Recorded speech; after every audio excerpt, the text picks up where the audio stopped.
Guarantee ಯೋಜನೆಗಳ ಹೊರೆ ಕೈದಿಗಳ ಕೂಲಿಗೂ ಬರೆ. ಜೈಲಿನಲ್ಲಿರುವಂತ ಕೈದಿಗಳಿಗೆ ಕೂಲಿ ಹಣದ ಭಾಗ್ಯ ಇಲ್ಲ. ಕೈದಿಗಳ ಕೂಲಿ ಹಣವನ್ನ ಕೂಡ ಸರ್ಕಾರ ಬಿಡುಗಡೆ ಮಾಡಿಲ್ಲ. ಒಂದೆರಡು ತಿಂಗಳಲ್ಲ 10 ತಿಂಗಳಿಂದ ಕೈದಿಗಳಿಗೆ ಕೂಲಿ ಹಣ ನೀಡೇ ಇಲ್ಲ. ಹಿಂಡಲಗ ಜೈಲಿನಲ್ಲಿ 200ಕ್ಕೂ ಹೆಚ್ಚು ಕೈದಿಗಳಿದ್ದಾರೆ, ಕೂಲಿ ಮಾಡ್ಕೊಂಡಿದ್ದಾರೆ. ಜೀವಾವಧಿ ಶಿಕ್ಷೆಗೆ ಗುರಿಯಾದಂತ ಕೈದಿಗಳು ಕೆಲಸ ಮಾಡ್ತಾರೆ. ಬಂದಿಖಾನೆ ಇಲಾಖೆಯಿಂದ ಕೈದಿಗಳಿಗೆ ಕೂಲಿ ಅಂತ ನಿಗದಿಯಾಗಿರುತ್ತೆ. ನಿತ್ಯ ಕೂಲಿ ಮಾಡುವಂತ ಕೈದಿಗಳಿಗೆ 524 ರೂಪಾಯಿ ನಿಗದಿ ಮಾಡ್ತಾರೆ. ತಿಂಗಳಿಗೆ ಸರಾಸರಿ 15,000 ರೂಪಾಯಿ ಕೈದಿಗಳಿಗೆ ಕೊಡಲಾಗುತ್ತೆ. ಆದ್ರೀಗ 10 ತಿಂಗಳಿಂದ ಸರ್ಕಾರ ಕೂಲಿಯನ್ನ ಕೊಟ್ಟೇ ಇಲ್ಲ. ಪ್ರತಿನಿಧಿ ಸಹದೇವ್ ಮಾನೆ ಇದ್ರ ಬಗ್ಗೆ ಮಾಹಿತಿಯನ್ನ ಕೊಡ್ತಾರೆ. ಸಹದೇವ್ ಮಾನೆ, ಎಲ್ಲಿವರೆಗೂ ಬಂದಿದೆ ಗ್ಯಾರಂಟಿ ಯೋಜನೆಗಳಲ್ಲಿ ಗೃಹಲಕ್ಷ್ಮಿ ಹಣ ಬಂದಿಲ್ಲ ಅನ್ನೋ ಕಂಪ್ಲೇಂಟ್ಗಳನ್ನ ನಾವು ಕೇಳ್ತಾ ಇದ್ವಿ. ಇದೀಗ ಜೈಲ್ವರೆಗೂ ಆ ಕಂಪ್ಲೇಂಟ್ ಹೋಗಿದೆ. ಕೈದಿಗಳಿಗೆ ಕೂಲಿ ಕೂಡ ಸಿಗ್ತಾ ಇಲ್ಲ, 10 ತಿಂಗಳಾಗಿದೆ ಅಂತ.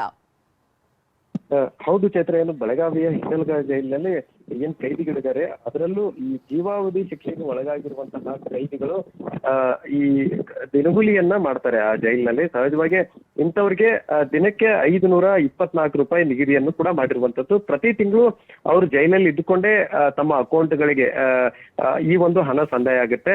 ಸೊ ಈಗ ಕಳೆದ 10 ತಿಂಗಳಿಂದ ಇವರಿಗೆ ಕೂಲಿ ಹಣ ಬಂದಿಲ್ಲ ಅನ್ನುವಂಥದ್ದು ಸದ್ಯ ಮಾಹಿತಿ ಇರುವಂತದ್ದು.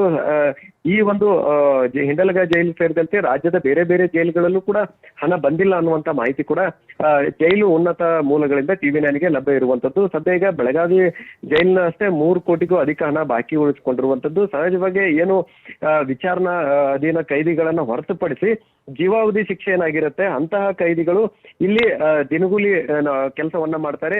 ಅವರ ಕುಟುಂಬಸ್ಥರಿಗೂ ಈ ಹಣ ಸಹಾಯ ಕೂಡ ಆಗತ್ತೆ. ಮತ್ತು ಕೆಲವೊಂದಿಷ್ಟು ಕೈದಿಗಳಿಗೆ ಅಲ್ಲಿ ಅವರ ದೈನಂದಿನ ಬೇಕರಿ ಐಟಮ್ಗಳನ್ನು ಕೂಡ ಅಲ್ಲಿ ಸಹಜವಾಗಿ ಕೊಂಡ್ಕೊಳ್ಬಹುದು. ಸೊ ಅದಕ್ಕೂ ಕೂಡ ಅನುಕೂಲ ಆಗುತ್ತೆ. ಹೀಗಾಗಿ ಈ ಬೆಳಗಾವಿ ಹಿಂಡಲ್ಗ ಜೈಲಿನಲ್ಲೂ ಕೂಡ ಈಗ ಸುಮಾರು 200ಕ್ಕೂ ಅಧಿಕ ಕೈದಿಗಳಿದ್ದಾರೆ. ಅವರೆಲ್ಲರೂ ಕೂಡ ಈ ಒಂದು ದಿನಗೂಲಿಯನ್ನ ನಂಬಿಕೊಂಡೇ ಕೆಲಸವನ್ನ ಮಾಡ್ಕೊಂಡು ಬಂದವರು.